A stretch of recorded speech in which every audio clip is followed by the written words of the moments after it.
Recién había egresado de la carrera, tema que aún no podía resolver ya que me encontraba desempleada y sin un peso en la bolsa. Así que proseguí a buscar empleos en aquellas páginas de internet muy famosas donde muestras tu currículum y eres contratado por alguna empresa reconocida.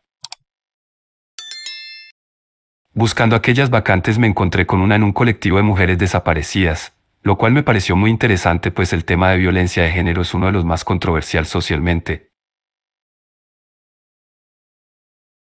Me postulé y por suerte, pensé en aquel momento, me aceptaron. Así que ese mismo día tuve que tomar un vuelo al norte del país y ponerme en marcha para conocer qué funcionaría con mi nuevo empleo.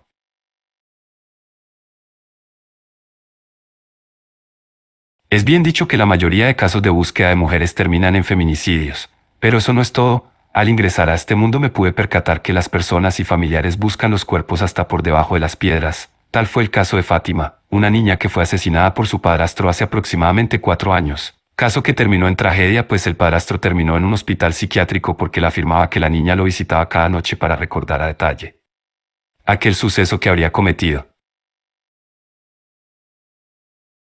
Para ser sinceros dudé claramente de ese caso, pues quizás se trataba de algo más psicológico que siniestro. Sin embargo, no me pude quedar con la duda y yo misma me dirigí a visitar a Francisco, el padrastro de la víctima.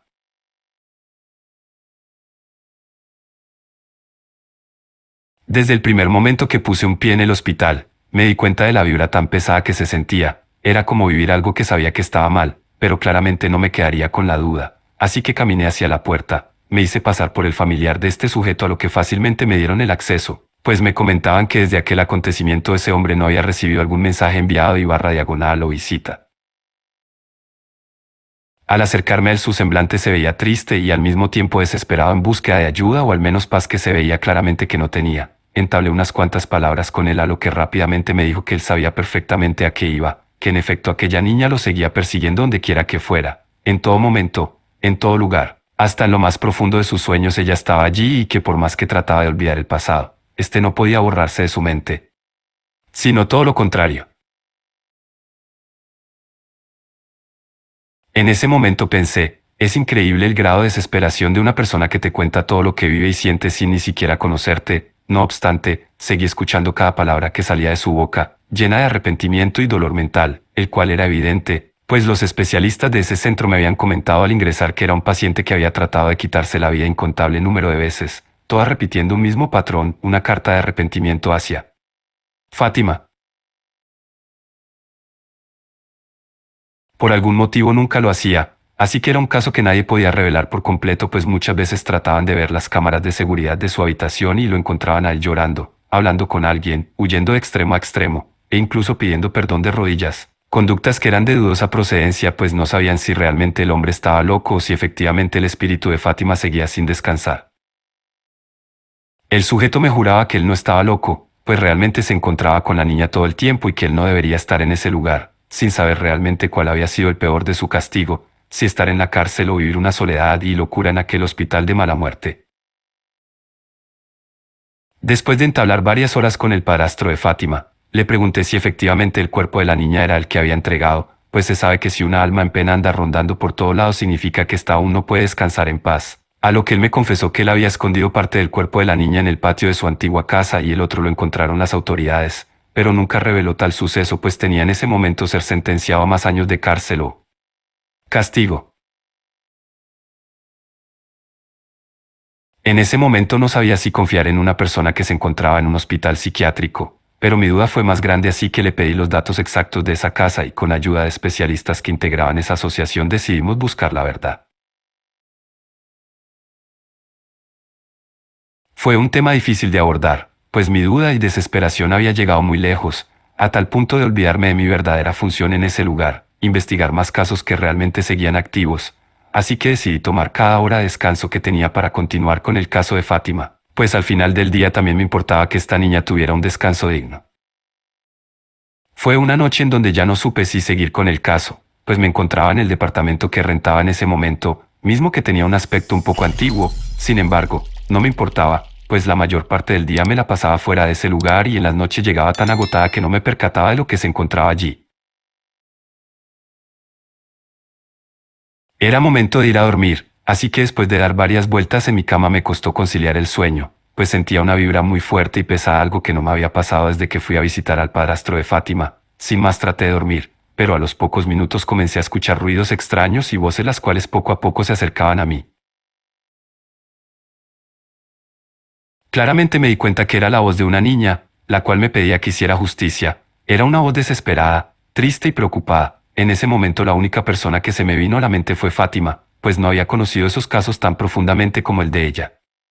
Desperté rápidamente y caminé hacia el baño y lavarme la cara con agua fría, pues no sabía si había sido tan solo un sueño o realmente un mensaje que ella tenía preparado para mí.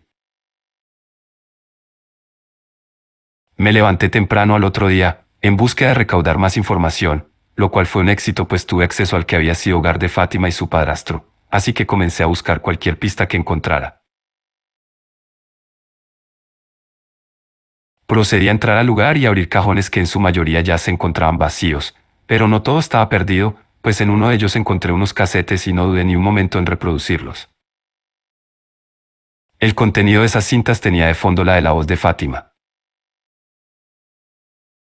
Es ella, lo supe al segundo de escuchar su voz, claramente era el mismo tono que había escuchado la noche anterior.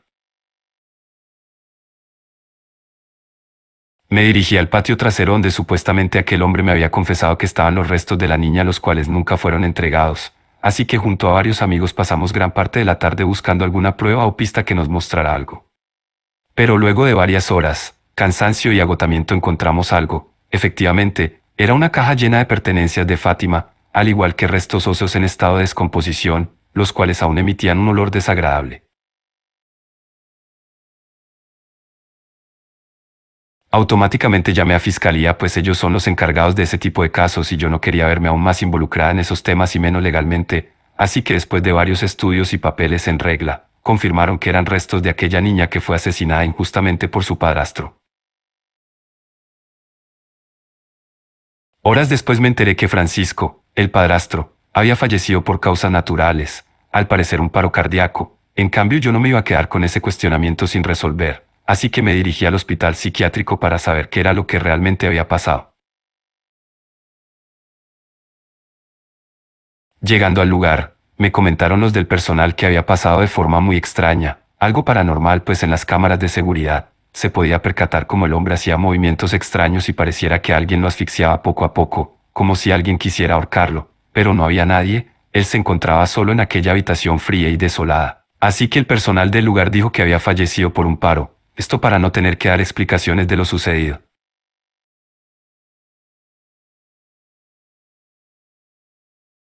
Después de varios días el cansancio y miedo había llegado a mí. Comencé a preguntarme si realmente estar en ese lugar era adecuado para mí, pues desde que había llegado a ese trabajo los casos que sucedían realmente se apoderaban emocionalmente de mí, a tal punto de pensar y asegurar que había sido el espíritu de Fátima quien había asesinado a su padrastro. No había más explicación al respecto. Las cámaras de seguridad afirmaban tal acontecimiento siniestro, en el cual la acción espiritual existe y no hay que jugar con ella, pues evidentemente el cuerpo de aquella niña no descansaría hasta que se hiciera justicia con lo que había sucedido. Quizá al final del día esa era mi misión de ir a ese lugar, tratar de llevar un caso que claramente se había dado por perdido, así que decidí tomar mis maletas y marcharme, pues sentía que si continuaba ahí mi vida podría correr peligro.